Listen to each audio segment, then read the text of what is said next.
Welcome to Acquired. Today we're sitting down with Kevin Rose. Kevin was one of the pioneers of Web 2.0 as the founder of Dig, and then became one of the Valley's first super angels, investing early in companies like Twitter, Facebook, and Square. Today he's a partner at True Ventures and host of the Modern Finance podcast. Let's chat with him. All right, did you like that? Should we put that in? I've always wanted to do that. Who got the truth? Is it you? Is it you? Is it you? Who got the truth now? Is it you? Is it you? Is it you? Sit me down, say it straight. Another story on the way. Who got the truth? Welcome to this special episode of Acquired, the podcast about great technology companies and the stories and playbooks behind them. I'm Ben Gilbert, and I am the co-founder and managing director of Seattle-based Pioneer Square Labs and our venture fund, PSL Ventures. And I'm David Rosenthal, and I am an angel investor based in San Francisco. And we are your hosts. This was so effing cool. Oh, man. Kevin is so great. We had such a blast. Of course, we went deep. Covered the screensavers, the real origin story of Dig, the Dig Nation parties at South by that, Ben, you were at back in the day. Totally. I wasn't expecting him to, he corrected the record. All the previous Dig founding stories are wrong. No, Wikipedia is wrong, apparently.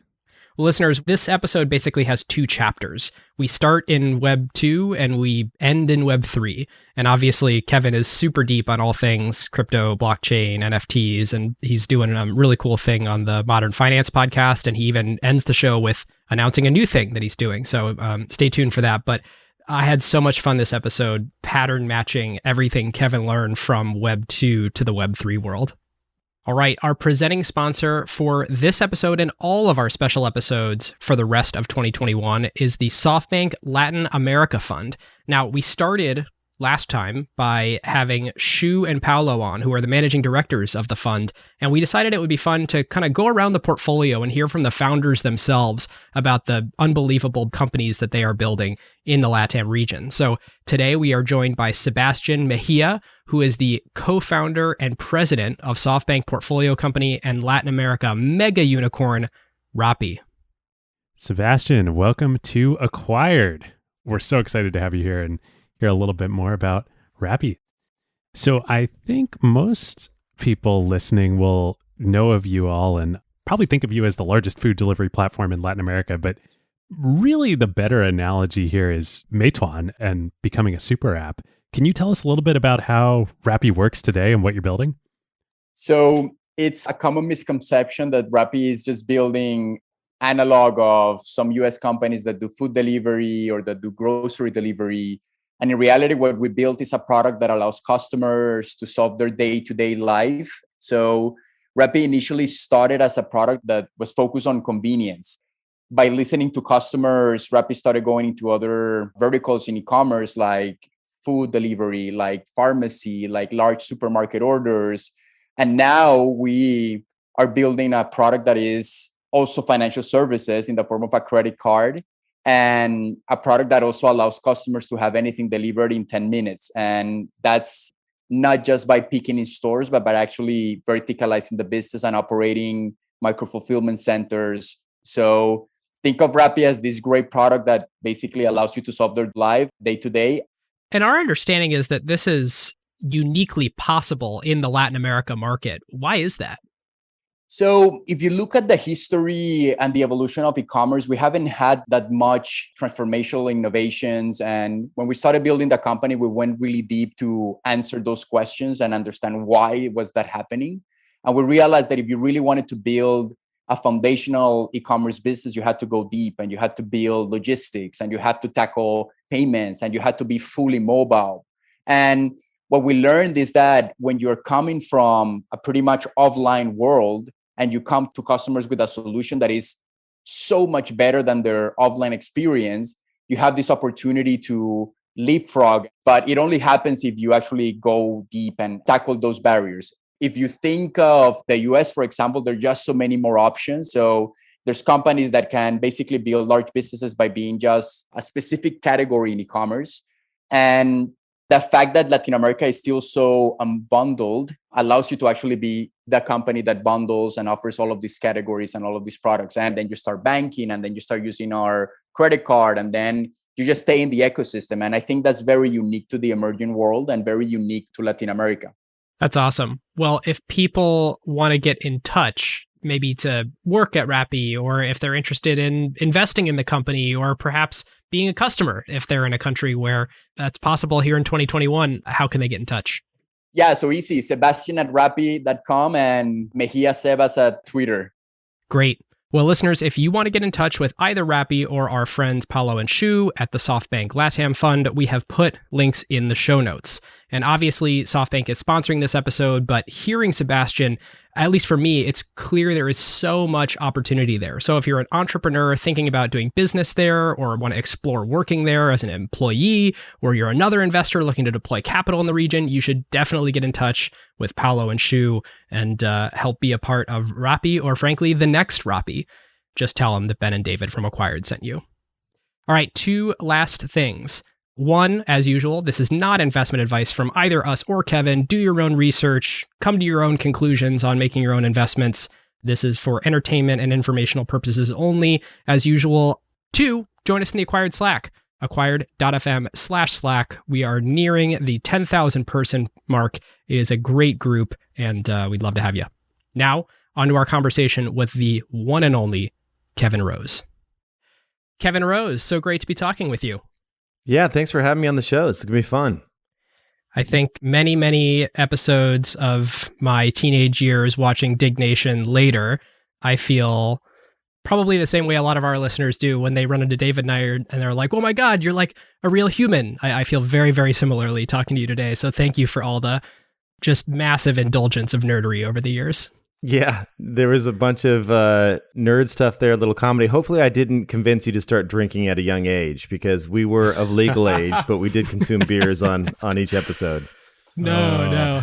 I was lucky. I actually started watching you on Screensavers when there was no alcohol involved. So That's right. Back when I was Tech TV days. A middle school tech. Yeah, Tech TV. Oh, we're going to get into it. Let's start, because this is Acquired, way back. So Kevin, I think we have it right. You grew up in Vegas, but your family's from Wisconsin, which is a state we've talked about recently with Mark Andreessen growing up there and Beeple on your show. What was that like? Yeah, my earliest memories, I was born in Redding, California, but I don't remember it. And then I remember living in Oregon for a bit, which is where I am now in Portland. But we were living in a little town called Salem. And then when I was in second grade, we moved out to Las Vegas because there was just work there. That was like a place where my dad could find a job. And so we moved out there. I kind of grew up thinking it was normal for, 7-Elevens to have slot machines in them. Like there was just a lot of things that Vegas does to you. And it was one of those things where I got geeky and got into computers, and then quickly realized that the action, really wasn't in Las Vegas. If you wanted to be in the hotel industry or work in gaming in some capacity, that was the place to be. But when I was around 18 or so, I kind of realized, well, I should probably think about moving someplace else like Silicon Valley or, someplace that had a bigger tech scene. I'm super curious. How did you figure that out? I felt the same way. I grew up in Pennsylvania, but I had no idea that Silicon Valley existed. Like, what was the process by which you learned that this was a thing? Because there was no, there's the internet, right? But it wasn't obvious in the way it is now. Yeah. So basically, when you started to get into computers back then, you're right. There wasn't like the internet where you could just go and figure all this stuff out. So I was on bulletin board systems and kind of dial up. And I remember going into computer stores and buying computer magazines, because that's what we did. To stay up with all the latest trends, you would just buy a magazine that was about computers, take it home and read about motherboards, right? So I just basically would hear about these conferences. And there was one called Comdex, which was the world's largest computer convention. And it was held in Las Vegas. And so I was like, oh, I got to go to this Comdex thing, right? You're in high school at this point? Yeah, I was in early high school, and I filled out a Comdex application to go because it was free. The passes were free, but you had to have a business. So I just made up a fake business name. I called it Foliage Software. And then I would apply, and I received a badge in the mail. And I was like, okay, I'm going. And I talked my parents into driving me down to the convention center. This was before CES, or CES was very much smaller back then.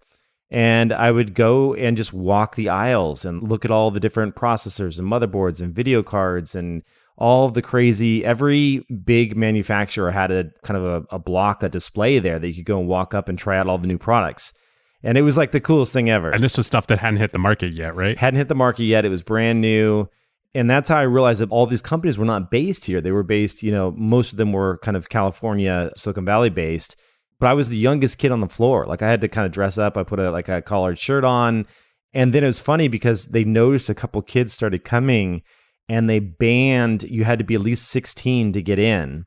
And so the next year, I think I was 15 and I was like, oh, how am I going to prove that I'm 16? I think if someone asked me, I just told them I was 16. I had to have my birth date memorized for a year earlier. And then the next year, they made it so you had to be 18 to get in. And I was like, crap. And so they just kept moving the gold line. Yeah, exactly. A fake ID to get into a computer convention. So anyway, that was the early days. Oh my gosh. All these silicon companies that were like all the companies that were exhibiting at Comdex. And oh, yeah. Yeah, they're all based out in Silicon Valley. It was really Silicon Valley, but they weren't building fabs anymore. And so they could just move at such a faster pace. I remember this. And it was like all this new product, all these chips, all these, PCI plugins for motherboards. They're all hitting the market so fast. Oh, that was awesome. It was so exciting when you hear about a new clock speed come out, right? Like Intel would announce something and you're like, wow, a 66 megahertz processor. Or, AMD would have out their new chip. And then, you have the weird folks that were all like the DEC alphas, like a completely different RISC versus CISC based processors that weren't compatible with Windows and they weren't compatible with you're like, whoa, wait a second, what's this Unix thing? And it was a crazy time. Okay, so before we move on from Vegas, obviously you were dyed-in-the-wool computer geek, sneaking into Comdex. That's amazing. Was there anything like sort of presaging your soon-to-be future career on in front of the camera? Like, did you do like drama in high school? No. Like what? No, I think I was like the most shy kind of kid growing up and just didn't have a ton of friends in high school. And back then, I don't even know if this holds true today, but back then it was not cool to be into computers. And so you got made fun of a lot and didn't have a lot of friends. We were definitely not the popular kids in school and got picked on. And so it was not in my DNA I didn't apply to work at Tech TV to be in front of the camera. I just wanted to be behind the scenes. And so I was kind of like setting up all the technical demos. And if they needed a certain, version of Linux installed, I would install that. And just like, making sure that things were moving smoothly in that regard. So it was just by chance that I ended up on camera. Yeah. Do you remember your sort of like break, like the moment where someone was like, hey, Kevin, you should be on-air talent? Yeah. I mean, I had discovered a vulnerability in Windows that was a way to spam people using this kind of internal messaging tool. And so you could basically just send a message to any IP address and Windows would display it on the screen. And while it wasn't necessarily kind of a vulnerability in the sense of the person wasn't getting hacked, it was definitely a way to spam people. You could just write a little utility that would just go through IP addresses and deliver, little notifications to their desktop. And so I told the hosts about it and they're like, oh, well, you figured this out. You should come on and talk about it. And so they invited me on. With Leo Laporte and Patrick Norton hosting at this point? Exactly. So Leo Laporte had me next to him and I was so nervous. I was just sweating and just like... oh, and I went on and I kind of delivered it and explained it. And the executive producer, Paul Block, was like, hey, I like what you did there. Like, can you find more weird things to talk about that are not really known? And I was thinking like, well, I know a lot of these like hacking tools and stuff that I mess around with at night. Like we could talk more about those types of things. And he was like, yeah, do more of that. And let's see how you do. And let's have you come on once a week and talk about a certain tool. So, I look back and kind of cringe at some of that stuff because you could just hear in my voice and the way I presented, especially in the earlier episodes, I just didn't, it wasn't in my DNA to be on camera. And actually they sent me to a talent coach that would come in and record you and play back footage with you and make you watch yourself and talk about how you hold your hands. And like, there's these dedicated coaches that will teach you everything. I did that once. I was at Microsoft and I was going to go speak on behalf of the company to a newspaper, and they had me speak with a coach first, and she videotaped, and I think it was like $5,000 for like 2 hours. Like it was this exorbitant corporate markup. And she videotaped me for some of my talking points and then like made me watch it back while we were sitting there at the table. Right. And it was the most painful experience. It helps a ton though. I mean, it's a good strategy for sure. Totally. You were the dark tipper on the show, right? That was the horrible nickname they gave me on the show. Yeah. Was that from that first episode? Did Leo just like riff that? Like, where did that come from? Well, we used to have these things called like Windows tips, and like it was like a quick check-in. You're like, okay, when you're doing a segment, so everything in TV is broken into blocks. And so they'll have like the A block, which is the very beginning of the show, and they break it down into individual segments. There's a person keeping kind of a timer on, making sure when you're doing live TV, making sure the blocks don't go too long because it impacts other people's segments. And it's very tight, well-oiled machine that has to run perfectly to pull off a live show.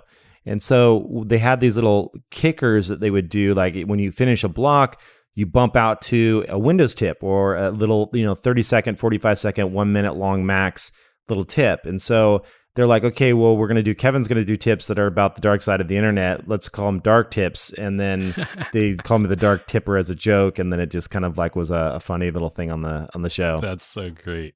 Screensavers was live in front of a studio audience, right? Yeah. Were they like changing over the set while you were doing this on the main segment?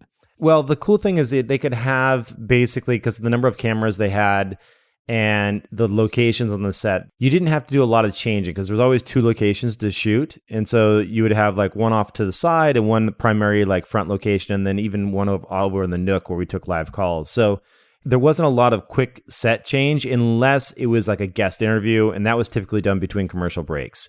We would go off to a commercial, you have 3 minutes and change, and then they'd swap out, roll away the main center console, and then, put in a couple of chairs, get the guests seated, all the mics checked, all that good stuff. So it's a crazy thing because weird stuff breaks, like a guest microphone goes out and somebody's running in 30 seconds before you come back on TV, swapping out mics, and like just demos break, computers reboot randomly, like weird stuff would happen, and you just have to kind of roll with it. So that's the fun dynamic of live television. David, we're so spoiled with Acquired. Like infinite retakes, just audio. I was literally thinking I'm kind of jealous. Like that must have been such good trail. Like this explains like why you're so good, because you had to just like roll with it. Whereas, yeah, we just we've been doing this for 6 years, but like we have so many luxuries, Well, there's something nice about just being able to say, okay, screw it. Like if I mess up, like, so be it. And we're done. Then you're done. You know what I mean? Like with my podcasts and stuff that I do now, it's like, I'm always going back and, I'll listen to an episode that I think is really important. I want to make sure the editor got it right. And you're like listening to it again. You're like, okay, we can trim a little bit here. And, it's like, you just walked out of the studio and you're like, okay, we're done for the day, on to the next day. So there was nothing you could do when it goes out. You really can obsess for like a week, like until it is out there. And even after like you get any feedback that it was actually good, you're like, I just released something awful. Like this is just, I have this pit and the feeling in my stomach. I wish I had spent more time editing, even though I'm sure I just spent way too much cognitive load on this. Yeah. And you never know with your guests, right? Like you'll have a guest and you're like, okay, this is a very important person to have on the show for X, Y, or Z. And then you get them on and you're like, so tell me about your background. And they're like, it was great. And then they just like stop talking and you're like, oh, come on. Like I got to pull more out of you. This has to be entertaining, so it can be challenging, as someone doing the interviews to kind of get people to actually open up. Totally. Well, because we're having that enormous problem here, I'm going to pry even deeper. Yeah. So you did not move to the Bay Area to work at Tech TV. Was your first job digital marketing for like an online furniture retailer? That's right. Yeah. So basically, there was a company called Next Office that had hired me to come out and just really track all of their ad campaigns and ad spend. And so they had a marketing team that was going out and buying banner advertisements, and people would click on those and eventually lead all the way down to a checkout. And they wanted to know what the conversion rate was like and where they should be spending their money. And it wasn't ideal for me, but I knew at that point, I'm like, I'll take any job that gets me to the Bay Area.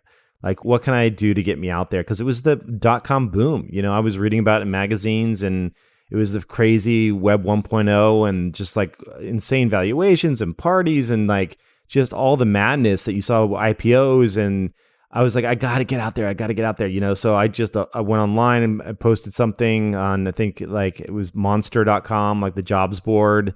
And, Mike Mazer, who later became really good friends, reached out to me and was like, hey, I think you'd be great for this role. We had a phone interview and then they flew me out and gave me a job offer and I took it. Super cool. Do you recall how many years you were on Screensavers before the whole G4 seemingly debacle from the outside?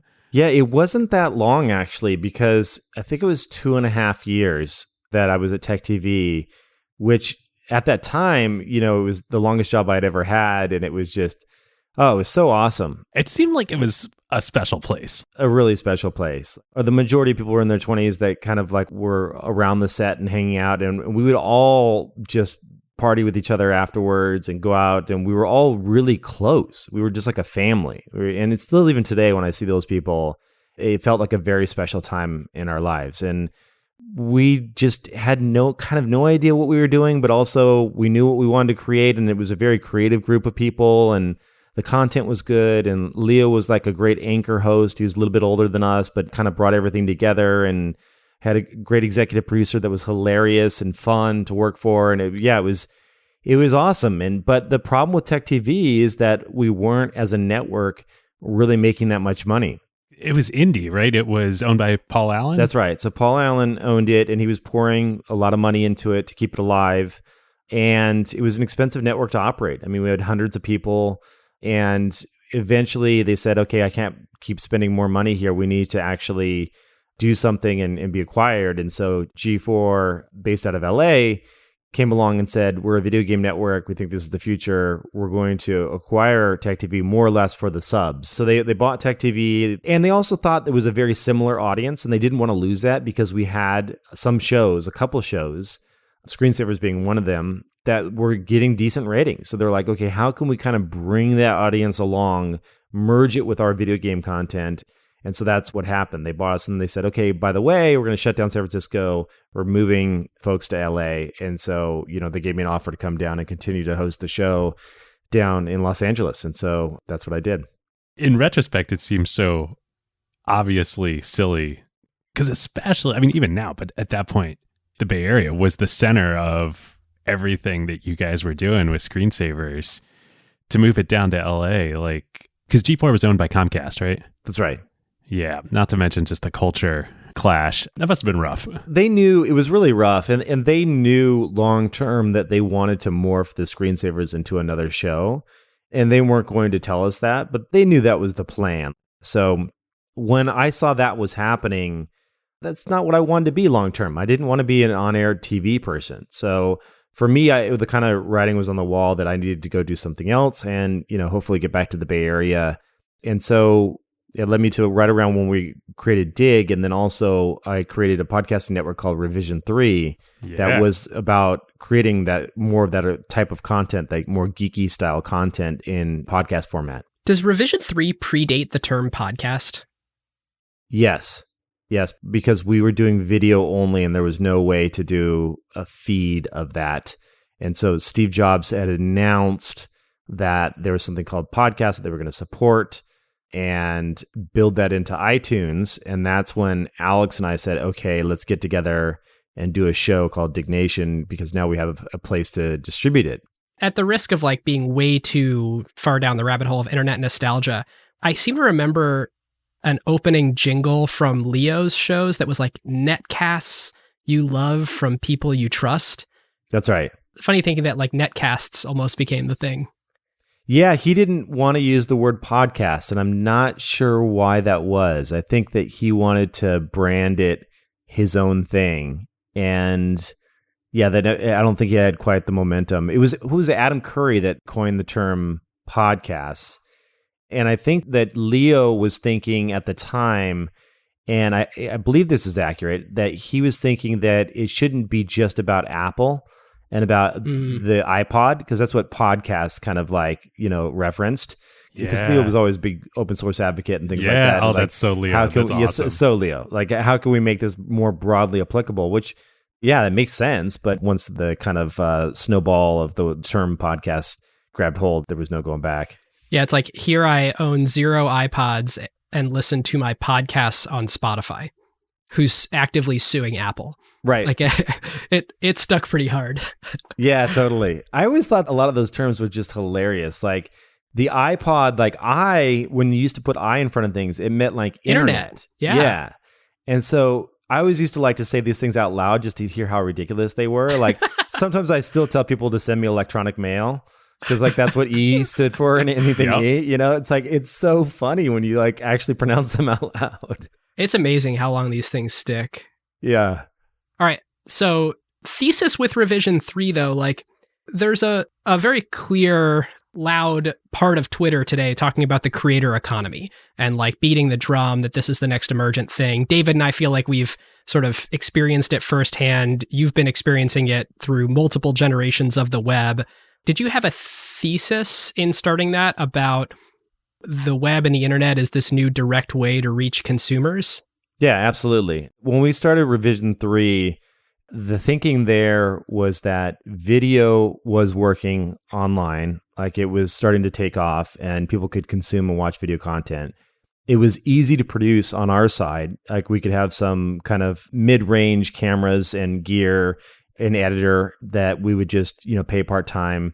We could churn that out. And if we got enough people interested and excited, there would be brands that wanted to sponsor it. And that ended up being true. And so we had, an ad sales team and we had a network of shows, and, revision 3 grew pretty quickly because people were starting to tune in, and we found that niche audiences were quite large. And when they would talk to each other and use the internet to kind of share that this type of content was out there, we didn't have to rely upon these distribution agreements of these big old school television networks to get viewership.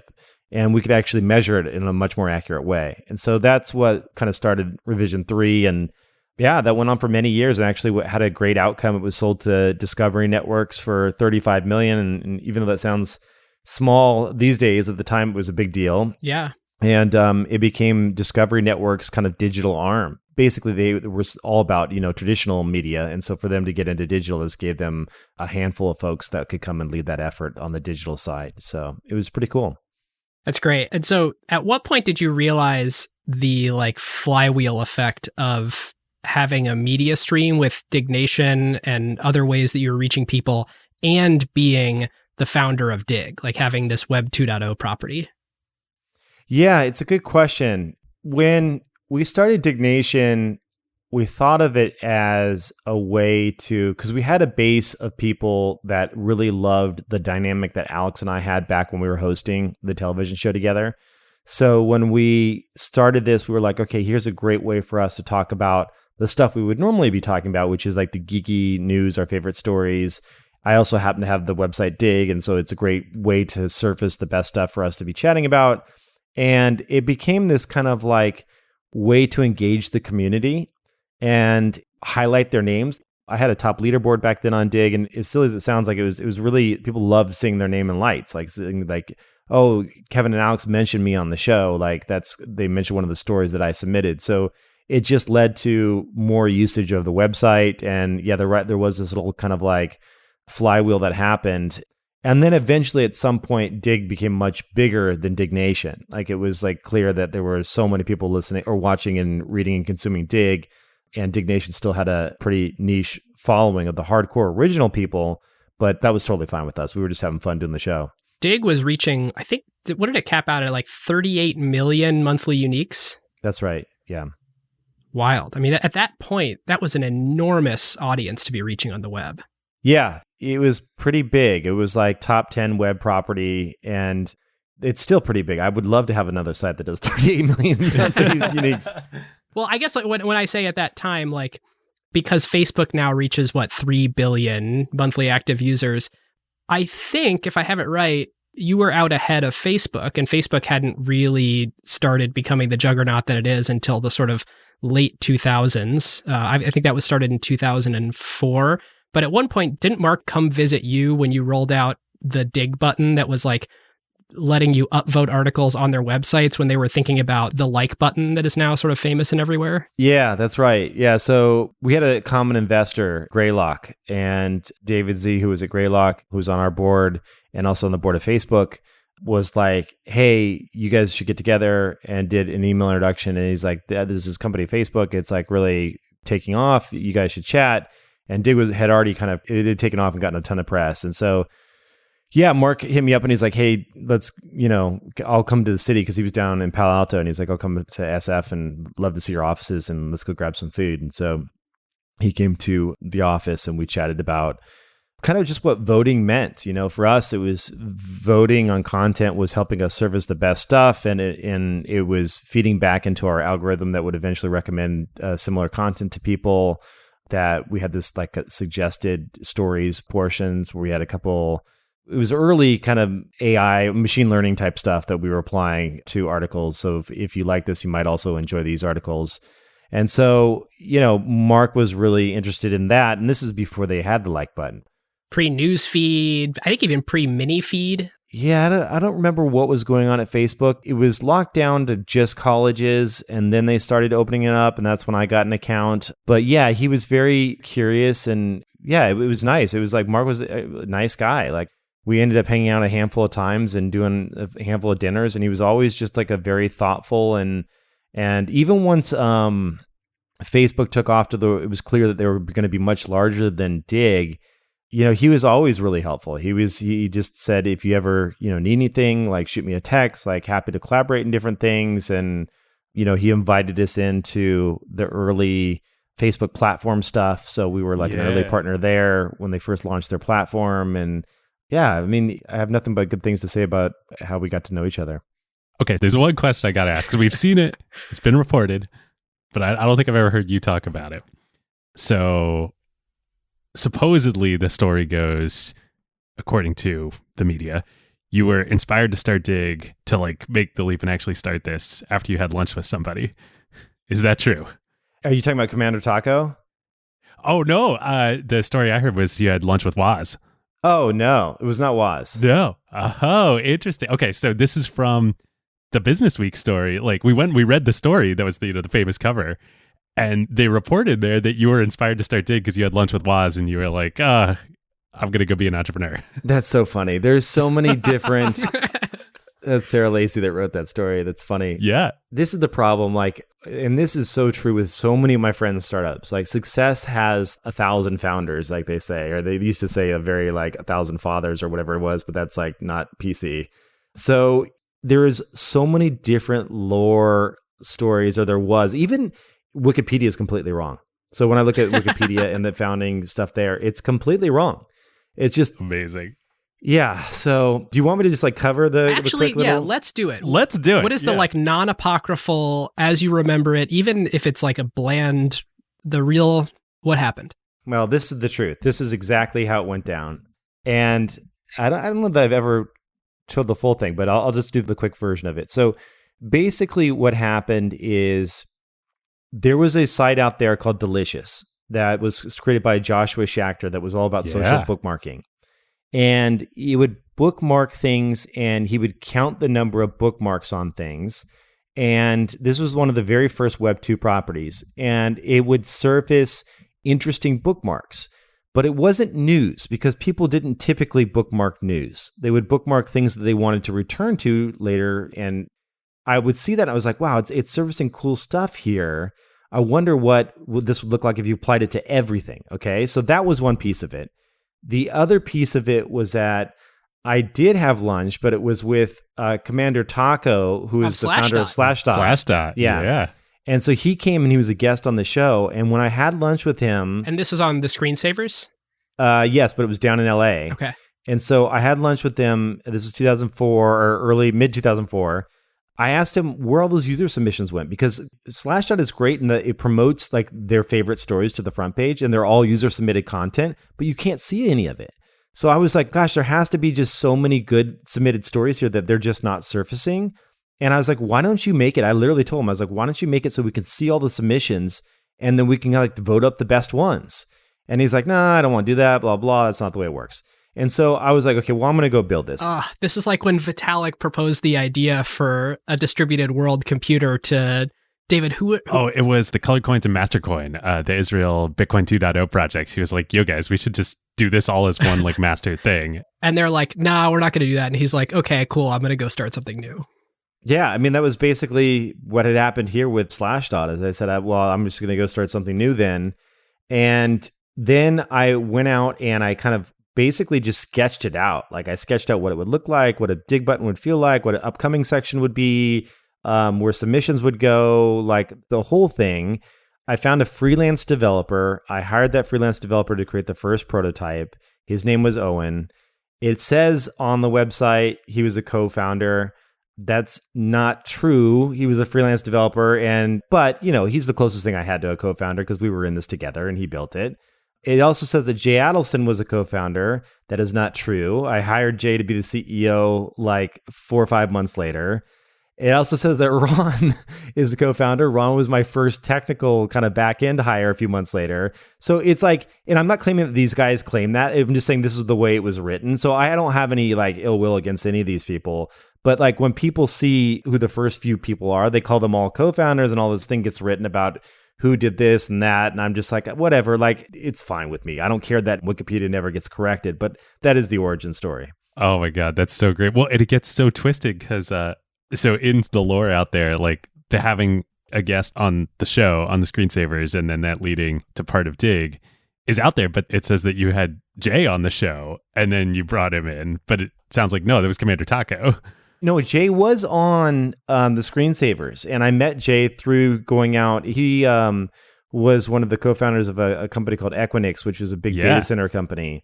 Huge. And so, huge. And so I went out and met him through that, and then he, about 6 months into, he really wanted to do revision 3, and he was the first check into revision 3 to create that content. And so that was awesome that Jay supported us back in that day.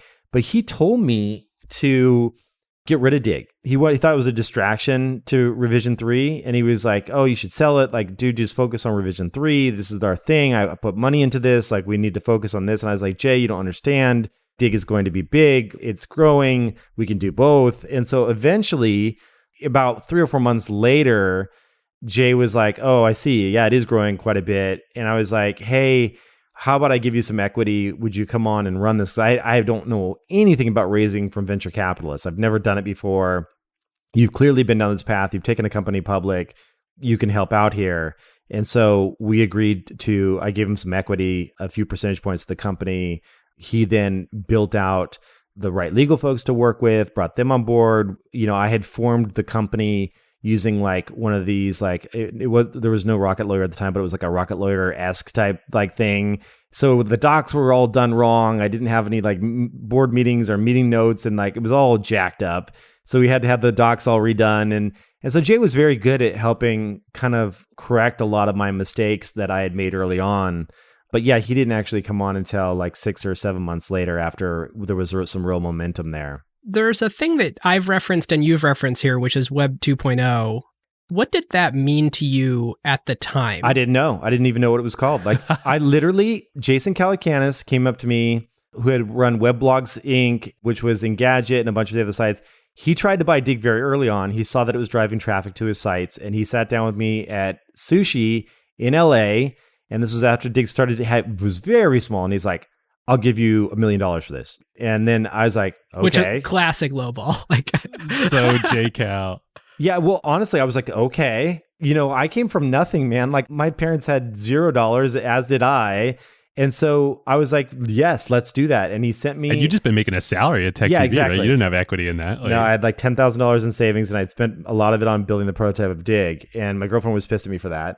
And so basically, he came in, but then there was like, he sent me a term sheet, and it was like, you get $200K up front. And then if you hit these milestones, you get like another $100K here. And it was like this really complicated. I was like, I don't like this. Like we're growing a lot.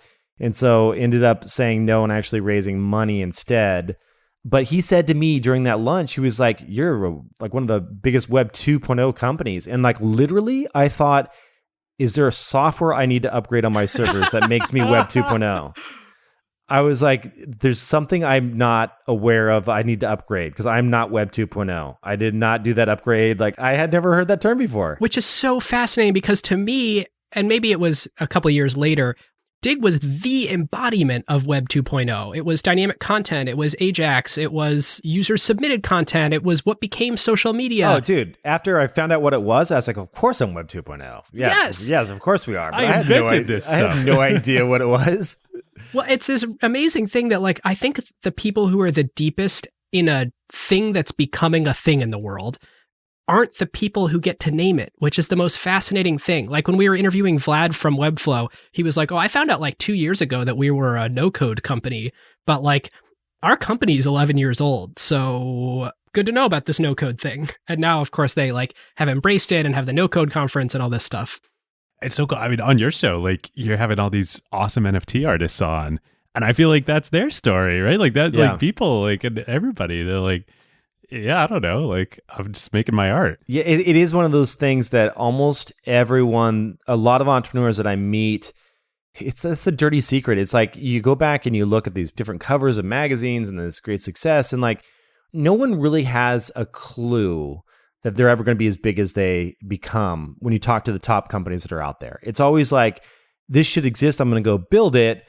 But it's 99% of the time, it's quite shocking that it gets as big as you don't really plan that. It was kind of like, I remember when Uber first came out, I was like, how many people are going to get into other people's strangers' cars? Oh, okay, I guess it'll work for black cars. It'll work for black cars. That's what it'll be. And that was the launch. The plan was like black car service, like with an app. Like never did the founders ever dream it was going to be applied to a random Toyota Corolla. You know, like that was never imagined that you would feel comfortable. Well, you must have known Garrett from this whole era, right? Garrett and I were really good friends, and he had created Stumble Upon, and we didn't see each other as competitive really. So we had always Garrett and I just like were really close in the Web 2.0 days, and we would just go have beers all the time and talk about features and building out some of this stuff. But then, I later ended up dating his ex-girlfriend, and then we kind of had a little that didn't go over so well. But we're cool now. So that's why J-Cal invested in Uber and Angel invested in Uber and you didn't? That would be a big reason why I didn't invest in Uber. But we're good now. It's like the dumb shit you do in your 20s, you know. It's like it was such a small thing though. Like you got to remember that Web 2.0 and this whole world, it really isn't as big as startup scene as it is today. And so when we would go meet up at a bar, we'd say, okay, fly bar in Divisadero in SF. Let's go hang out. Let's grab some beers. It was easy to grab Garrett from Stumble Upon and, get Josh Schechter from Delicious to show up to something, or, Ev from Twitter or whatever. Like we would just all hang, So it wasn't like we never knew that these projects were going to be that big. We were just having fun building software. Meanwhile, let me just insert a midpoint. So today, tech is like the 5 biggest companies in the world. And Kevin, you're describing this era where like basically all the people that run a lot of those big companies or started them or were involved in the founding or were angel investors are like hanging out getting beers. There's this interesting midpoint that I remember viscerally where I went to South by Southwest in, I want to say 2011, and you and Alex were doing a live Dignation at Stubbs Barbecue, huge sort of like outdoor, like great barbecue, but like concert venue. And 4,000 people. It was huge. And I'm pretty sure after you did the show, the Foo Fighters played. Was it the Foo Fighters? I think it was a big band though. Was it the Foo Fighters? I wasn't a fan of the Foo Fighters, so maybe it was. But I remember there was a big band we had play one year that I was just kind of like, I don't know. I wasn't a huge fan, and everyone thought it was a big deal. And then we had the Walkmen play another year, which I was a huge fan of. And so that was awesome. I stuck around for that one. I was like, oh, this is really cool. But yeah, that was the cool thing about South by, right? Is you had these big bands coming in because they would play music the next week and they'd come into town early, and it was easy to book someone. Like I remember Snoop Dogg was going and doing different South by things because he was going to be out there anyway for the following music week or whatever. So it was easy to get a big name to come play your little gathering. That makes sense. Podcast live show. Yeah. It still definitely accomplished this feeling, though, of me feeling like as someone who was totally following this all from the outside, because I was in high school and early college in like 05 to 09 and feeling like there's a bunch of insiders and I'm not part of the insiders, but like they're like spitting distance away, where like when I grow up, I want to be like one of them. That Dignation moment where I was looking around at South by, I was like, oh, this is like pretty mainstream. This has become a part of culture. Dude, it shocked us all. Literally, we booked that venue and I'm like, I hope it looks like there's enough people here. Otherwise, this is going to be a little awkward. Like, we had no idea that many people would show up. And it was crazy because I brought my dad out to that show. And my dad had really no clue. I mean, he'd seen that we did these live Dignations, and I kind of hid it from him because He didn't like me swearing a lot, even though he swore. So it was just like, what like, I think he'd be cool with it today if he was still around. But anyway, he saw that show and saw all those people. And then when we left the venue, all these people were back in the day trying to come up and get my autograph and all that stuff. And like, they kind of followed me out to the car that we were getting into, which was just crazy because I was like a geek, and to have that kind of treatment was odd. But my dad saw all that, and my dad was just blown away. And he ended up passing away 2 years later. I remember just being like, it was a special moment for me because we didn't have a whole lot growing up. And my dad was really proud. I'm just really glad I had that. Because I bet. I decided to fly him out. I didn't know whether I should or not. And I was like, okay, I should fly my dad out because he should be part of this. And it was just like, it was the right call. Those are very special moments for me, for sure. I bet. Aw. There's an interesting, like, looking backwards moment there where that probably applies universally. It's almost always the right call. If you're like, should I do something that overextends myself financially or is, an inconvenience or something to have a family member come see something that could be special? It's almost always the right thing to say yes. Yeah. And experiences, I would say, are definitely like the number one thing to invest in. Like, they're the best money spent. All right. It is time for our second sponsorship for this episode. And literally no one could be more perfect here for our modern finance crossover than. That's right. Modern Treasury, the worldwide leader in payment operations. For customers like Gusto, Pipe, ClassPass, Revolut, and Marqeta who manage complex payment flows, Modern Treasury completely automates money movement from payments all the way through reconciliations. With Modern Treasury, customers can manage all of those flows via software and give their overworked finance teams a break. Modern Treasury's robust APIs allow engineering to build payment flows right into the product, while finance can monitor and approve everything through a sleek and modern Treasury, modern finance, modern web dashboard. They are one of the hottest young fintech startups on the market today, having raised $50 million from top firms like Benchmark, Altimeter, and Y Combinator. And once again, in modern finance, Modern Treasury connection theme here, they also help leading crypto companies like BlockFi and LedgerX build the necessary on and off ramps to traditional finance for their own customers. So if your company manages complex payment flows or provides embedded financial services, go check out Modern Treasury.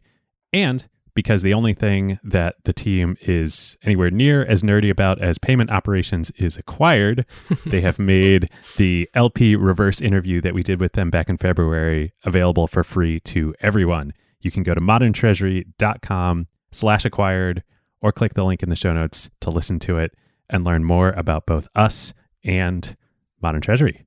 Thanks, Modern Treasury. We love you. We love you guys. Well, gosh, I could do this absolutely forever. I do want to talk about some Web3 stuff. And I want to make the point, and I think we have a little interlude in the middle where I want to talk about before you became MoFi Kevin, but after Dig. There's some interesting chapters in there. A lot of the things that you're observing about that era feel similar to what's going on in crypto right now. Like, it's kind of the true believers.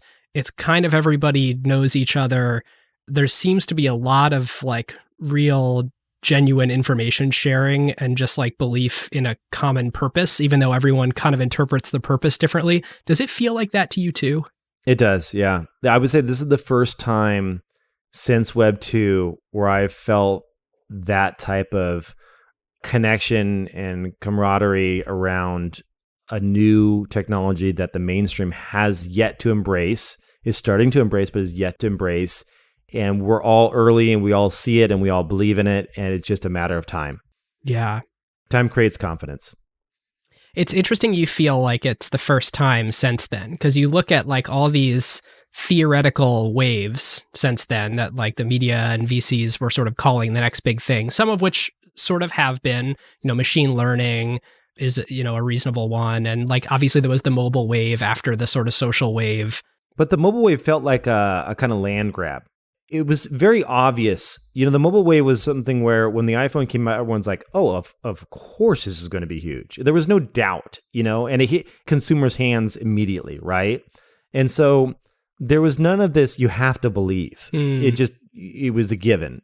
Well, it was also it was an expansion of the existing Web 2.0 market, really, right? Like Instagram was Flickr, right? Like WhatsApp was, AIM. Like it's not, the analogies were one-to-one. Right. And then the big players were like, okay, we'll just make apps. Like Facebook made a mobile app and like Twitter made a mobile app. And like that was just an easy kind of transition for them.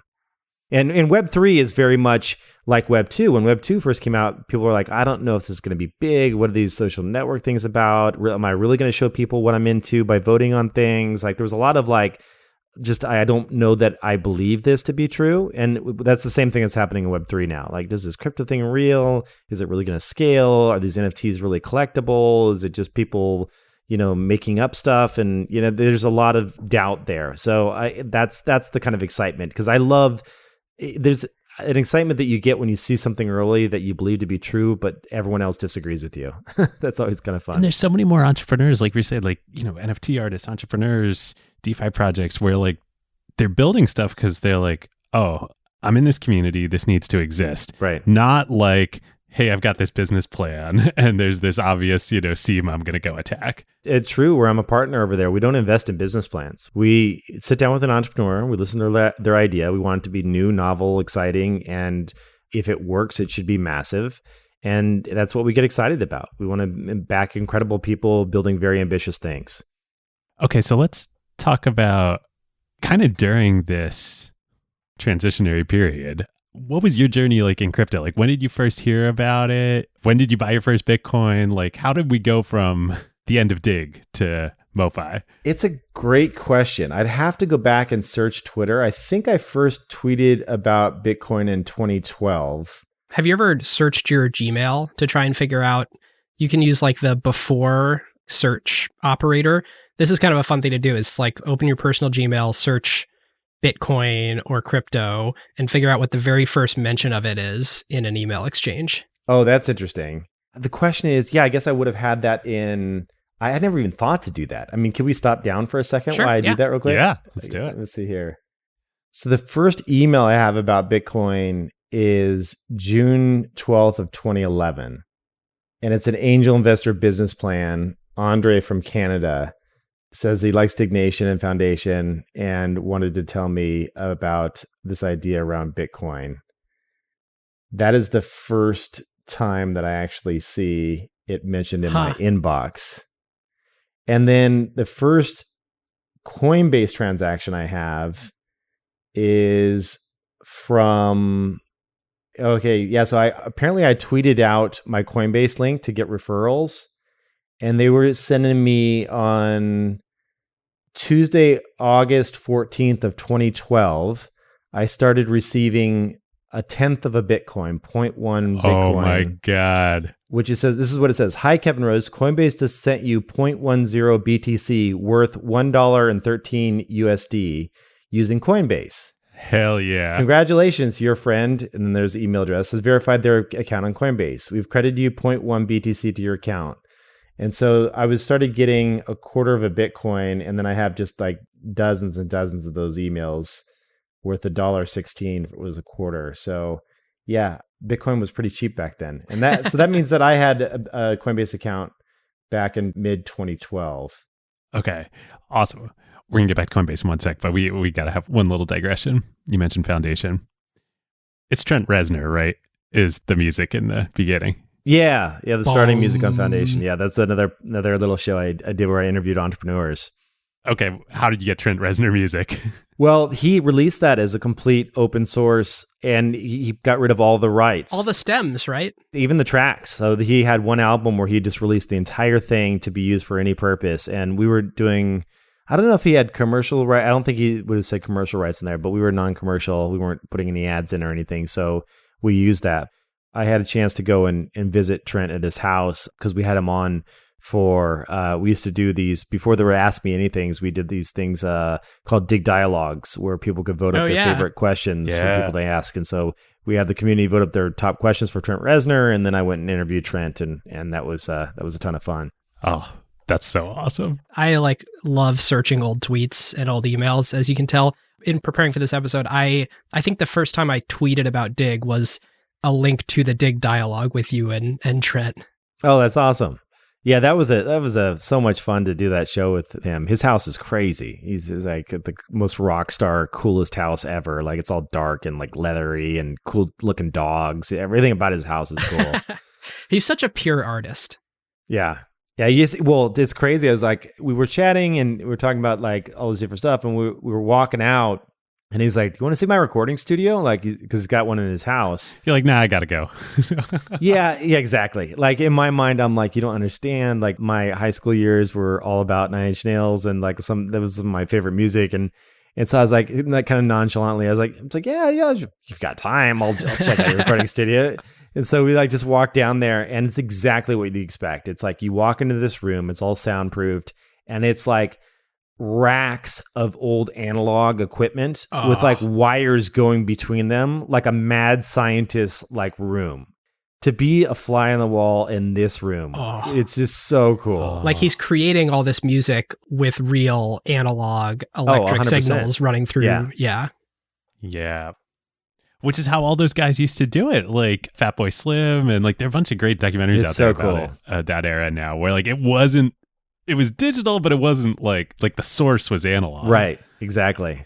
I love it. All right, Kevin, bringing us back. I found your first 3 tweets with Bitcoin in it. In June 2011, you tweeted, "Testing out Bitcoin. Can someone send a couple cents to this address? Thanks." And then you have a wallet address. Yeah, that address I lost the keys for. So you can look up that wallet address, and I think there's over a Bitcoin in there or something like that. So there's like whatever the prices are, lost 50 grand or something. You and everyone else, man. Yeah, I'll never recover that. If you pull up that tweet, please do not send any more Bitcoin in that direction. Second one, for those asking about Bitcoin, this is also in June.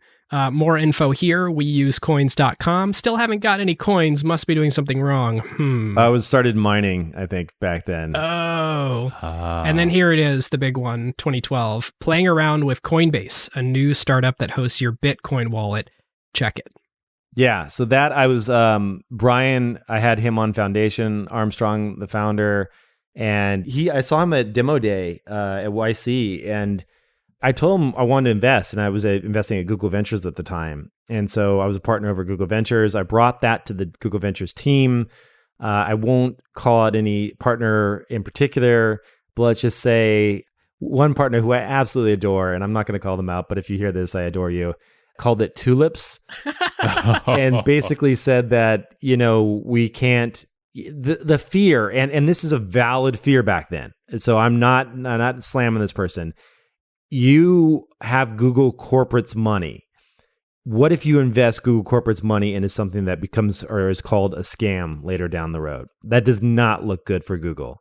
Ooh, this is like a great argument against corporate venture, because like that is basically what venture capital needs to do in consumer. Right. So it's okay. I ended up investing in Coinbase a little bit later personally. So it all worked out. But Brian's an awesome human. We got him some great early exposure through that foundation. And I just am delighted that we helped get that company off the ground. Because I know that foundation episode, he told me later, really recently, like maybe like 3 or 4 months ago, he told me that people still refer to that foundation episode where he was on as like the first time they actually got into crypto. So we got a lot of people on board into cryptocurrency with that. And at the end of the day, that is the thing that gets me excited about doing the foundation podcasts, about doing podcasts around finance.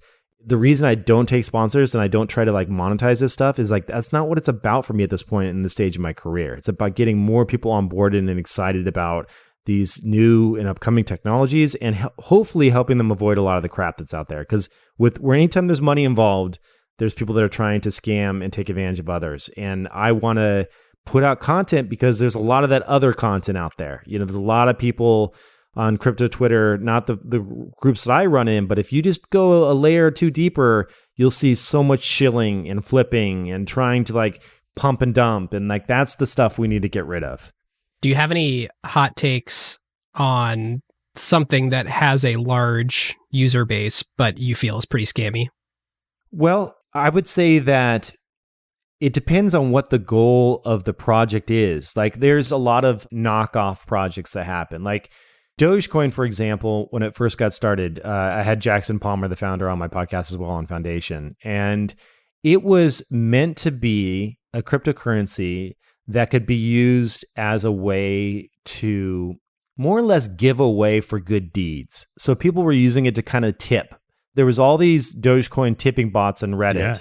Vitalik got a ton of Doge. Yeah, I mean, this. people were like, back in the Reddit days of when Doge first launched, people were using the tip bots and they would send, 1,000 Doge here, like 2,000 here. Oh, that was a great comment. Here's 50 Doge. And so that's why the supply was so large, is he wanted to create this enormous supply so it wouldn't be hoarded and it would just be thought of this fun thing to kind of like create this little tipping economy. And I thought that was a really cool idea and one that was worth playing around with. Now, there is a lot of knockoffs and clones of that with not the intention of pushing technology forward in any meaningful way, but with just the intention of price appreciation because they want to jump on, ride it, sell it, make money, and rinse and repeat. And you see that happening over and over. So those are the projects that I think are to be avoided. I certainly believe that Doge did not have that intent. I know that they didn't have that intention when they launched. It was not a pump and dump scheme. It was just like, let's have fun with this and see where it takes us. And that was the thinking there. It makes total sense. I mean, anytime there's a new paradigm or a new opportunity, let's just phrase it as new paradigm. Everyone's mindset has to shift to become a believer in the new thing. Look at Web 2. The easiest thing to do would be to say, like, no, why would I submit stories that other people could see? Or even worse, I mean, I remember my parents, Ben, I'm sure you remember this, being like, don't put your personal information on the internet. Like, don't join Facebook. Which it turns out may actually be pretty good advice. I should be more succinct. Anytime there's a paradigm shift, it requires a leap of faith to become a true believer in the new thing. And the earliest people that have to do that, there's the most upside for them because they get to be early to that thing, which could accrue them reputation or actual, shares in whatever the new thing is. But it requires that leap. And so it's really easy when you are someone who's looking around and seeing other people become awakened to this new thing, to have some shyster convince you that, oh, you should just become awakened to my new thing too. That looks a lot like the legit awakening that's going on with other people that's paying big dividends for them. Right. And I get that. I think that you have to ask your question, and this is happening in the NFT space as well. You have to ask the question, like, what are the real motivations of this project? And so I will certainly miss some things that start off as a joke and eventually have real legs to them and evolve into a place where they are innovating in some interesting capacity that means multi-billion-dollar kind of ideas out of a joke, right? Like that will happen. Communities will form and they will evolve and make something that is more than just that initial kind of hype cycle that happens, or we see a lot of. But for me, when I evaluate new cryptocurrency projects, I always look through the lens of, one, is there a use case here that needs to be solved, that this company is going out and solving? Is it a credible team behind it? And is there a discussion of price appreciation? Is that the main topic? Because the easiest way to see through a scam is to look, what are people talking about? Are people talking about the mooning of the coin, the price going up? Or are they talking about why the underlying technology and what is being built is so important for the future of the world? And if the conversation is around making money, there's a good chance you're in something that is going to be some type of pump and dump or eventually just has the bottom fall out from underneath it. So, that's how I try to evaluate things. And it's a part of why I want to start focusing and having more NFT related content is because there's a lot of that happening in the NFT space as well now. Is like anyone armed with Photoshop can instantly churn out 10,000 characters with different glasses and hats and goggles and all that other stuff, right? And people, they call it aping into something where you just like kind of go all in. People see this and they ape into something, and a community can be built around that and you can have some serious growth there. But I worry about the long-term durability of these projects. Like, is there going to be so many of them that they just seem all like kind of copycats and clones?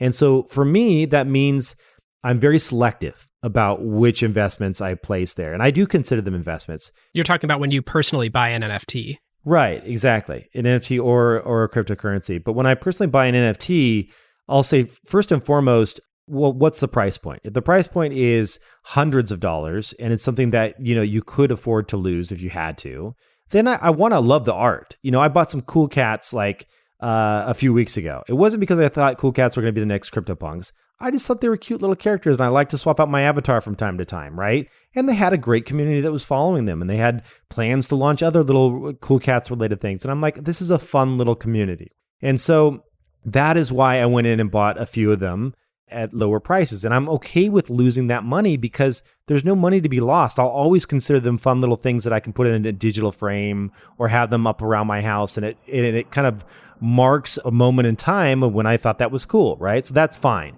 Now, when it comes to spending like real dollars and like actually making an investment, then I'm looking for more blue chip related stuff. And so that is, in my mind, projects that are not clones, but that were actually the first at something, like, the first fully on-chain generative artwork, or, CryptoPunks defining the ERC-721 standard and being the first to kind of put that out there. Those are the projects I look at and saying, those will always historically look back and say those were important for this space if you believe in the NFT space. And I think they will have long-term collectability and durability from a price standpoint. So that's how I look at it when I'm buying those things. It's funny. Implicit in what you're saying is the very same reason why the founders of some new groundbreaking consumer thing always have way more upside than any investors or anyone who comes later. It's because they were true believers in the thing for the value of the thing, even before it had any notion of being an investment. That's right. And that's why oftentimes anybody who's seeing a trend and saying, oh, I got to get in on that, and they develop their business plan, just to use the same parlance that we used earlier, that's why there's always less opportunity there than for that like initial core sort of like community where there's a lot of heat. Right. It also strikes me like, man, the parallels to modern art, right? Like, anybody can make a knockoff painting of a Campbell soup can or Marilyn Monroe, right? But nobody was doing that before Andy Warhol. It's just like such an obvious analogy here. Yeah, I mean, there's things on the NFT side that are first. There's certainly some of the programmability that you can do on NFTs, and what's coming there is really interesting. There are going to be new genres of art that are created, which is a very exciting thing. I mean, this idea of generative art, like what's happening with art blocks, and that the user doesn't know what they're going to receive when they make a purchase for the first time, and that that transaction hash is used as part of and fed into the algorithm that actually generates the art. I mean, that has never really been done before in a way that we could capture it and hold on to it. I mean, it could have been prototyped and done in a way that could be displayed, a decade ago, but there was no way to like prove ownership. And so, yeah, there's some really cool things that I'm just seeing, and I'm excited for the depth that is going to be coming to NFTs, rather than it just being about a place to mint a JPEG or a GIF. It's going to be, or I guess it's called GIF. I always get corrected when I say that. Oh no, it's GIF. It's GIF. It's GIF. It's GIF. It's actually GIF. We had a whole debate on this. I know technically, but like the developers that created it say it's GIF, like the peanut butter. So the community has wrested control of this. Yeah, it's crazy. But anyway, yeah. So there's some really cool, new thinking there that I'm excited to hopefully invest in. Were you into art before NFTs? Yeah, I have been for quite some time. Not in a deep way, but it's something that, as someone that has built a bunch of projects, I've always kind of been a usability, a feature, and a branding kind of person. So, everything that I've created has always been the names that I've come up with, logos, things like that. Always work very closely with designers on iterating and kind of refining. And so I'm someone that can appreciate it. And, I've always been a big fan of certain artists, but yeah, this is just like a whole new level. Like these new digital first NFT artists like Xcopy and some of the people that are just doing really bold, fun things. I just get really excited about. I didn't realize it until now, but you're kind of the perfect person to really understand a lot of the value with NFTs, because in a lot of ways, you're an artist yourself. You look at a lot of the products you've built that have always had really strong design sensibility, or literally been, in things like watches, or I mean, even the more recent apps you've built with fasting, and it's called Oak, right? Yes, Oak, the meditation app. Yeah. It's very clear that you have a strong point of view on how something should look and feel and be as an object to use. And also, you have this great investing lens at True and formerly at Google Ventures and doing all these incredible angel investments, having been a founder. And so it really is this fascinating sort of convergence of art and investing and the internet that is kind of like this like Kevin Rose stew. I like that stew. It's a good stew. That's a great way to describe it. Yeah, those are all the things that I care about. And for me, that's what makes doing these types of podcasts like just a lot of fun. That's why I want to produce more of this type of content. Is I love chatting with these artists and these founders and these creatives that are doing new and exciting things and bringing that awareness to other people. So I'm curious about that. How'd you get hooked up with True? Did you know Ohm from the... I knew Ohm from back in the day. Yeah. And he used to cover Dig a lot when he was a writer. But True had actually backed and invested in my company Milk that I sold to Google Ventures. Then they went on to back Hodinkee and Zero. And so they've backed several of my companies. And so I just met them and just fell in love with the people there. I mean, they have a fantastic team of very low ego folks. I love everyone at True. Anyone that I've worked with, I always walk away feeling like, oh, that person has the longest view in the room, to use a Sam Hinkie parlance of caring deeply about relationships above all else. Yeah. I mean, that's it exactly. They're such long-term, long view kind of investors. We pride ourselves in trying to take all the pressure off the entrepreneur. You know, like we backed Matt Mullenweg from WordPress 15 years ago, and we still have a board seat and we still have stock, and we're not saying, hey, you have to go IPO or you have to sell. Like, that's not in our DNA. We want entrepreneurs to, it's their baby, it's their company. They invite us in for the ride. So it's like, who are we to go and try and force outcomes and do all the mean, nasty things you read that other VCs can and have done in the past? And so I realized that working with True early on, you know, when I was going to sell to Google, it was going to make a tiny bit of money for the investors, but not world-changing money. And the partner I was working with was like, Kevin, this is your company. Do whatever you want, man. If you want to go sell it, then sell it. If you think the time is right, like, make it happen. And so it was just that kind of like, it just makes me, as an entrepreneur, you have so many things that you're trying to juggle in your head and wrestle with. And just knowing that your investors is not one of them is one of the reasons why I was attracted. I said, I have to work with this group. And so, yeah, that's how we got hooked up. And you initially became a venture partner, right? And then transitioned into a full-time partner role? Yeah, I was a venture partner. So I was still building stuff. You know, I had built Zero, and then we decided to bring that, and Mike Mazer took that over as CEO, and then we funded it at True. Wait, Mike Mazer, your first boss? Mike Mazer, yeah. The dude who hired you? Yeah. That's awesome. Yeah, Mike and I have just remained friends for a long time. So I hired him to work for me at Dig. He first hired me. Then he left the office company, went and started working at Electronic Arts, was a VP over there. Yeah. Left EA, was a VP at AOL for a while, left there. And then I hired him to run marketing and BD at Dig. Wow. And then, That's eventually awesome. he's the one that got me into fasting because he had a bout with really serious stage 4 cancer that he beat back and went into remission. Oh, man. And in conjunction with chemotherapy, he also implemented fasting. So he's a big believer. And so he took it over as CEO. It's so cool. Oh, that's awesome. Okay, so how did you make that call of, you know, sitting in that emotionally of, I'm a venture partner, so I'm helping to bring great entrepreneurs to the firm. It gives me lots of flexibility where I'm not, were you sitting on boards at that point? No. So you have time to sort of tinker and explore and start things and build and do media, and transitioning into that, you know, full-time partner role to have investing be your day job. How did you make that call, and how has that felt? Yeah. Well, I will say I was sitting on boards, just not related to True. So I was on the board of Hodinkee and Harlan Estate and the Tony Hawk Foundation and a few other things. But like, it was one of these things where building is a lot of work. And it is one of those things that you have to kind of go all in and give it your all. And so for me, we had just had our first kid, and I was just at this point in my life where I realized that I didn't want to go and do another startup. So that's kind of the venture role thing, is like you're trying to figure it out. You're like, should I do another startup? Should they fund me again? Should I go into this? And I thought, you know, I want to optimize quality of life a little bit more. And so I was like, you know what? I think I'm going to come on, and if they'd had me, I'd be an investor there. And they were like, yes, hell yeah, let's make it happen. And so I joined full-time a couple of years ago and have been doing deals ever since. That's really cool. Are you looking at crypto stuff in particular? Yeah, I would say that 95% of my day job is evaluating cryptocurrency or blockchain related companies along with NFT related stuff. So, we've probably deployed, if I had to guess, probably 75 million this year into blockchain related startups. Wow. And so it's a decent chunk. We have a $750-ish million fund. So it's a big chunk of our fund. Yeah, 10% of a fund in a particular industry is pretty heavy.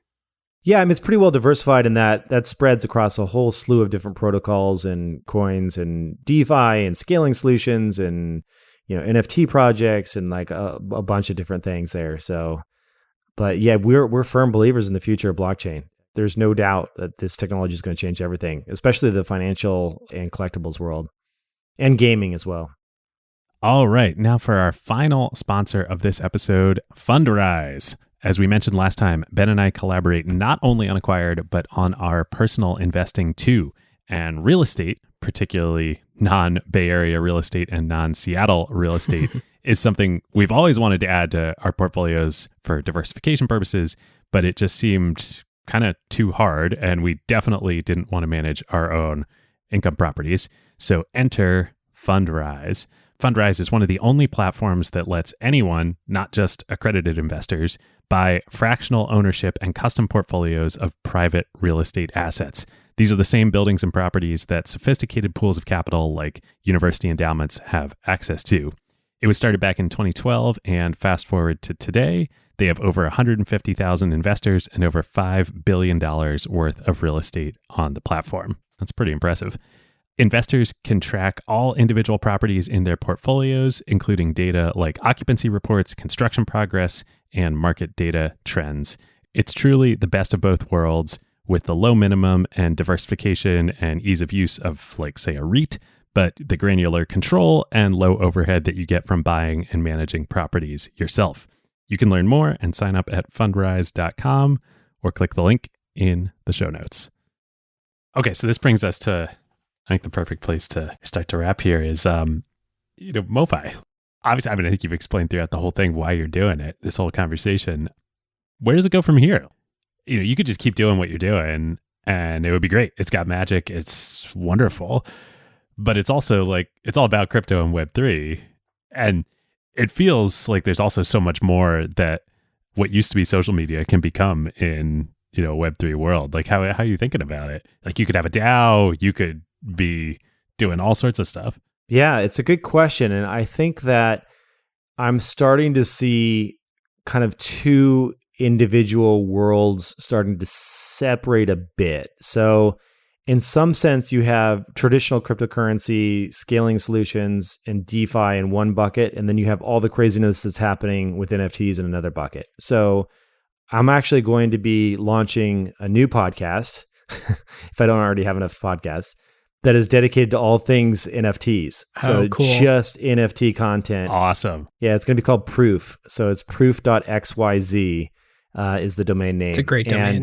Oh, that's awesome. Thank you. So I'm excited. Proof is going to be just going really deep on all things NFTs, and that will cover, everything from the art and programmable side of things to the generative side to, tokens that cover DAOs and what DAOs are doing to the gaming world and how NFTs unlock different assets and how people are buying virtual land as NFTs. We'll just cover it all there. Yeah. And then Modern Finance, the podcast, we'll still do an occasional little really important piece on NFTs. So you won't miss it. The people that listen to that won't miss out on the big, deeper, like Beeples of the world, or when you have someone really big on that you want to get out there. But that will focus more on everything that's happening on DeFi and scaling and new coins and that world. So I just was getting there was two camps. There's people saying, give me more NFT content. And then there's the other camp being like, hey, get back to some of that crypto stuff that we miss. And I'm like, I can't please everybody, so I got to break it. It's funny. We're getting that on Acquired a little bit of like, hey, give me more of that, Atari, like the classic tech history, or even just, non-crypto stuff. And people are like, give me more crypto stuff. Yeah. So it's, you know what I'm talking about. It's like, you can't please everybody. So for me, it's just easy to carve out a separate feed and and say, listen, the best of the best from Proof, like the big names will always make it to the main Modern Finance podcast. But if you want to hear about the new and upcoming artist that hasn't broken out yet, but I think is really cool because they're doing something unique and novel, you're going to find it on the Proof podcast. So it should be fun. Okay, so like nerd out a little bit. What's your strategy for launching? Are you going to have like do the first couple episodes of Proof in the MoFi feed and then spin it out? Yeah, most likely what I'm going to do is make an announcement. I have the CEO of Super Rare, which is one of the big NFT platforms that I just recorded. I'll announce it at the beginning of that episode when we drop it on MoFi, and then people can go subscribe. I'll probably backdate and put all of the NFT content that we have in MoFi into the new feed. So if you come into that feed, people can always jump back in time and say, oh, I want to listen to that interview with Snowfro, the founder of Artblocks, and they'll be able to jump back and hear that, or hear when I interviewed the founder of CryptoPunks or whatever it may be. So it'll be pre-populated with probably 5 or 6 episodes, and then I'll start releasing a new NFT episode, hopefully every week to week and a half. And I would say probably one a month or so of those will make it to the main Modern Finance feed. And if you subscribe to both, you'll know, you're like, oh, I already listened to that one. I don't need to click it on MoFi. But then MoFi will be more just like big name people in the crypto industry, both in terms of creators and then people that are analyzing it and where it's going. And so I want, talking through where DeFi is, how it's evolving and some of the new and interesting projects and more of that. So yeah, it's going to be a lot of work, but this is the stuff I love to do because I feel like both of these industries are filled with confusion and a lot of hype and a lot of, back in remember the ICO world a few years ago, there were so many scammy projects there. And it's like, I hope that people can come in and know to trust me that I would not want to promote something that is a scam or that is just there for the hype, but actually, I'll always call out why they're on the show and why I think it's worth covering, so it won't be everything. It'll be a subset of what's out there. I'm so glad you're doing this because I would say I've been a latecomer in almost everything in crypto. But I guess in some ways, all of us who are currently participating in the ecosystem are early adopters because there's going to be 10 to 100x more people after us. But I would say it took me listening to the Beeple episode which is so good, by the way. If you haven't listened to it, oh my God. Beeple, what a character. I love that guy. I just want his accent. Like I want his manner of speech. It's so fun. Oh my God, he's the best. He's hilarious. I mean, it couldn't have happened to a nicer, crazier dude. Truly. But it took me listening to that and several other of your NFT episodes for it to kind of click. When NFTs first started becoming buzzy, I was definitely one of those people that was like, the whole point of digital art is that it's infinitely reproducible. And like, why would I pay for something I can view on Insta? I was definitely one of those people. And I think it took me till hearing people, first of all, learning about the artists behind the art is actually the value. Feeling close to those artists and why they're doing what they're doing, that is the reason to buy it, at least in my opinion. And sure, it's cool and it's fun to look at, but it was also the realization that he brought up of like, people aren't buying NFTs. People finally have a vehicle to value digital artwork. And like digital art has been a thing for like 10, 15, 20 years, kind of in this format, but there's been no incentive to make it since it's just infinitely replicable and easy to rip off. And finally, now there's like an incentive for artists to make incredibly cool stuff and rare stuff in a way that is totally driving the level of creativity and innovation here because there is actually now an incentive for it. Yeah, there's so many pieces that unpack. That is a major one. You nailed it. But then there's also just imagine sadly, you say I'm a little older than you guys. You guys are old too. oh yeah, we and know. there is a younger generation that grew up skinning their characters in games and are so used to purchasing and holding virtual objects and virtual goods. And there was a survey that was done that there is a very large subset of gamers that consider, it was like more than 50%, it was something really scary. They consider their online identity in their games to be more important than their offline, like in-person identity. Wow. And so you have this world... Which actually makes total sense, like when you think about it. It makes total sense. And you have this world of people that have grown up digitally native that say, I want to be able to show my friends something cool on my phone that I own. And when they get older, they're going to say, or flip it up on my wall and have it as something I can show on my wall. And guess what? if the house burns down, I don't lose my painting, and I don't have to worry. For me, I think about when my kids walk by something, I don't have to worry about them taking a marker to it. It's like there's just so many beautiful aspects to the portability and how you can showcase your favorite pieces of art, and also just how you can unlock the potential. Like when they're programmable, what if my art changes over time and the artist bakes in certain things that unlock it the longer I own it? Like some of that is just so cool. So there's so many aspects to this ecosystem that what NFTs brings to the table that you can't have with traditional art, that I think are going to take another decade or so for people to really wrap their head around. Do you know that back in the day, so when people moved from when Canvas was created, do you know that there was a huge blowback on it? No. There's a huge blowback on Canvas because everything was painted on walls or on these like wooden... frescoes. Yeah. So to move to Canvas, many people thought during that time, it's portable. Why wouldn't you want something permanent? It's like it can be taken and copied. Like there was all these like worries around moving. So a lot of Canvas art was actually worth less than things that were actually in a more permanent, on the wood or on the wall. So it was just like this transition that happened, and it took a while for people to finally adopt Canvas. That's amazing. I just thought that was a hilarious story, and like the same thing's happening here. Oh man, that's so cool. I just love that. Like there's something really cool about being able to walk into a gallery or bar or wherever you are, see something on the wall and being like, wow, that artist really connects with me. Oh, it's $700 worth of ETH. Scan a code. It transfers to your wallet. It disappears from the wall. Something else appears there. And now you own it. Like that's freaking cool.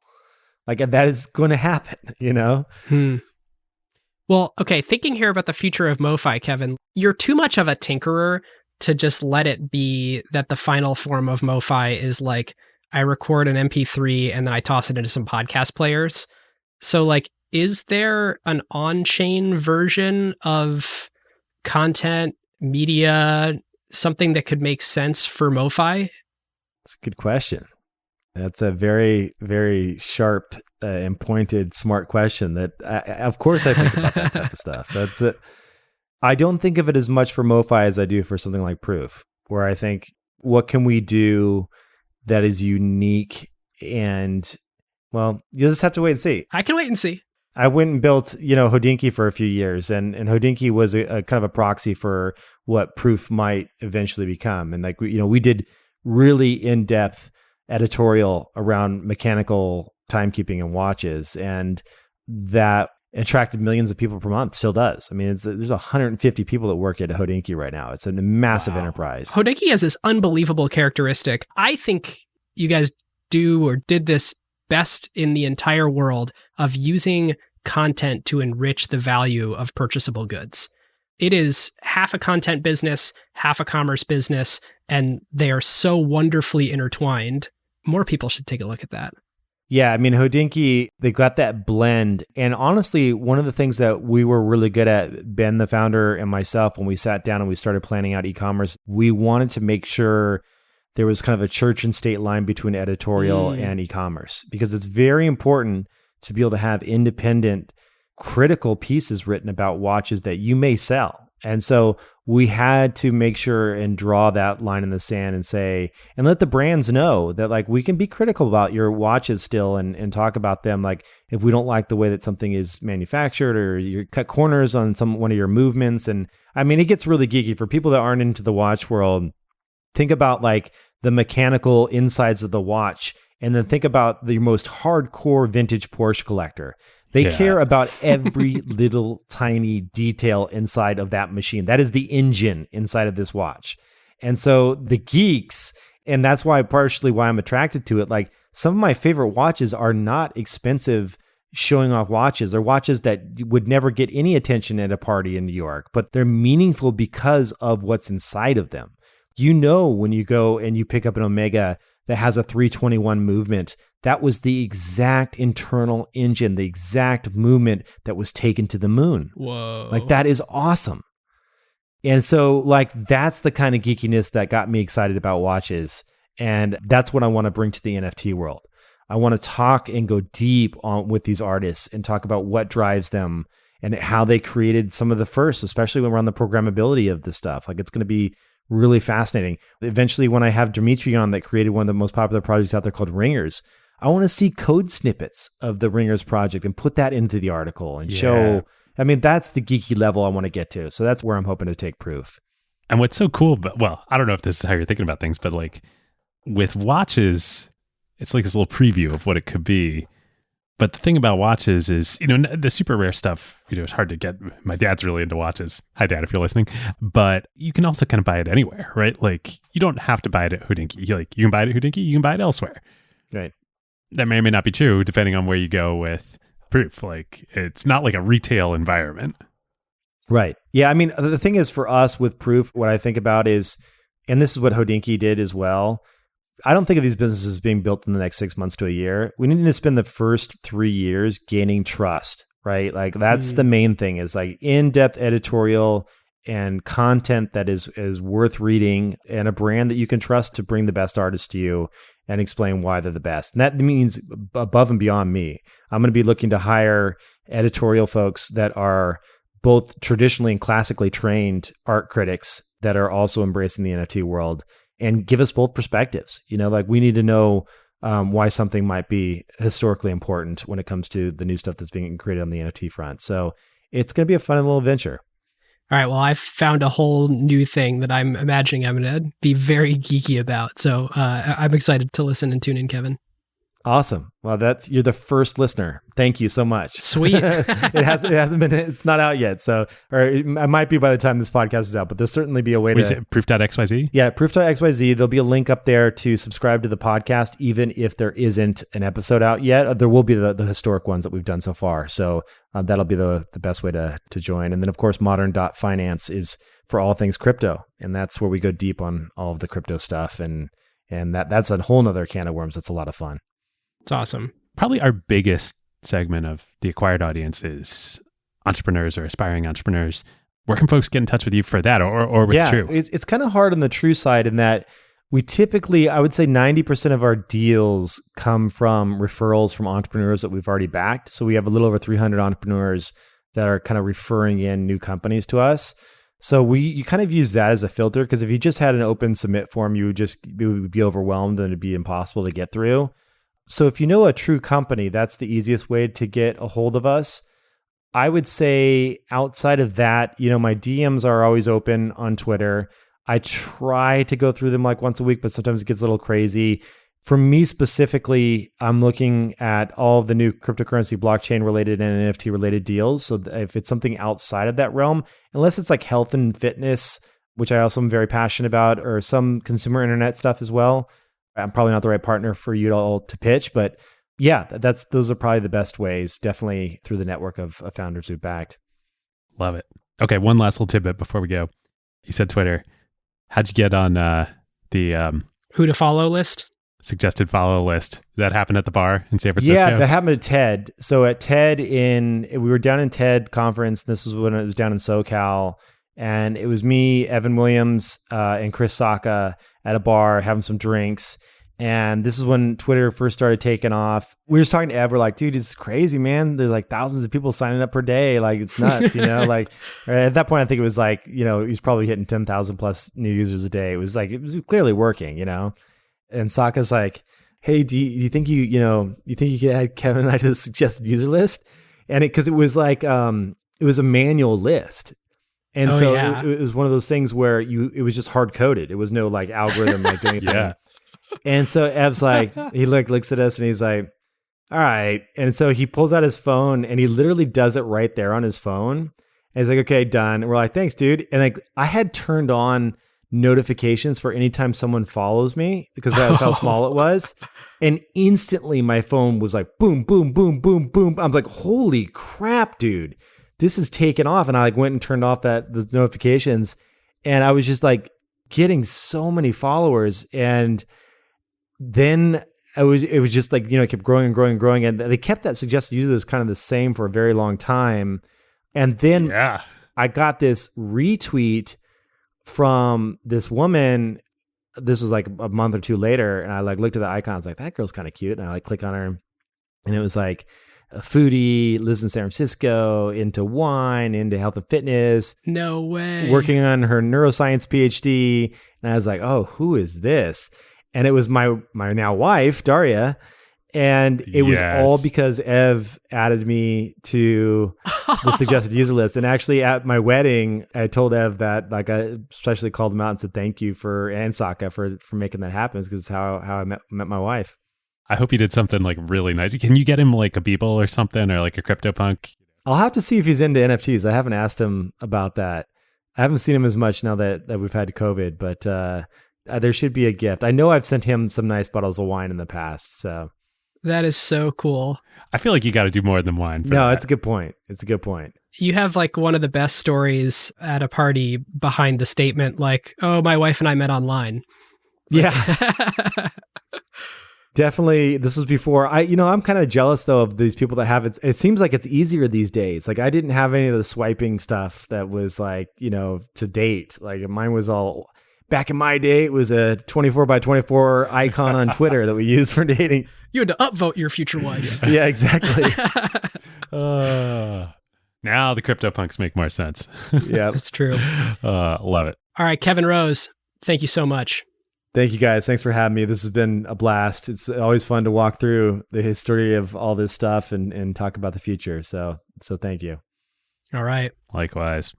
Well, listeners, thank you for joining us on that journey. That was so awesome to get to do this with Kevin. As you could tell, so much of David and my, adolescence, young adulthood was involved in things that Kevin has built. So super cool to get to do that with him. Super, super cool. I have one special carve out for the end of this episode. It is a company that we at PSL Ventures just invested in. We led a $5 million round in a company called TrovaTrip out of Portland. And I am so pumped about this company.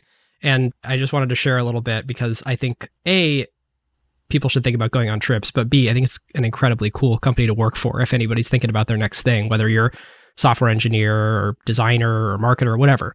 So what TrovaTrip does is they enable creators to create custom trips to over 100 places around the world and take 8 to 16 people from their audience on a group trip together.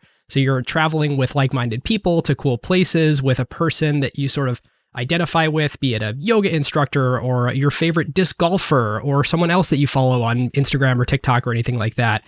And it's just a really cool upending of the sort of group travel industry, and especially now when travel is actually starting to happen again. So it seems like it's just great timing and great team. Oh man, this is so cool. We totally need to get an acquired trip going. We got to do all the Silicon Valley hotspots. Well, now after this episode, we got to go find that bar on Divisadero in San Francisco, where apparently everything went down in the Web 2.0 days. But oh man, we can go to Stanford. We can go to the Old Pro in Palo Alto. Go to Bucks in Woodside. Oh man. Actually, David, you and I, we almost went to Bucks one time, right? We went to that didn't we? Spot next door. No, we looked in, it was full. We ended up going to that other lunch place next door. To the bakery, the Woodside Bakery or whatever it is. Yeah. Oh man. Okay, we got to do it. We got to take you to Bucks. Well, we got to do it just so you and I can go to Bucks. Bucks is a crazy experience. This like diner in Woodside, which is right next to Palo Alto, that has like all these crazy like airplanes on the ceilings and stuff, and like all the old school, like the Don Valentine era venture, and even a little later too. Like all the entrepreneurs and VCs would meet up there for breakfast. It sounds like David's going to be our tour guide. This is great. I am going to love this. Awesome. Well, listeners, if you are curious to learn more, it's trovatrip.com. Click the link in the show notes, or feel free to reach out to me in the Slack or at acquiredfm@gmail.com if you're interested in the company in any way. Well, with that, join the Slack, acquired.fm/Slack. Become an LP. We just dropped probably our nerdiest LP episode ever, where we had Matt McBrady on, who has worked in presidential administrations for hedge funds, advising on monetary policy, to basically walk us through like the history of the Fed and the Fed's role in our economy and the difference between fiscal and monetary policy and what the heck is quantitative easing. And for such a hot button topic right now, it was great to get like an expert 2-hour chunk of information on what are all these concepts and how do they interrelate. Why does everybody like try and interpret Jerome Powell's every last word? And why doesn't JP just say what he means? Like, there are reasons for this. Oh, it was so cool. That it was. And also check out Modern Finance. It's seriously really good. I've listened to almost every episode. Yep. Like we talked about, the Beeple episode is so great. We'll link to that in the show notes. Man, what a cool dude. And not what you would like just think on the surface. Like you got to listen to it. Like he's awesome. Careful, you'll become a NFT believer after you do. Which is a good thing. All right, listeners, we will see you next time. We'll see you next time. Who got the truth? Is it you? Is it you? Is it you? Who got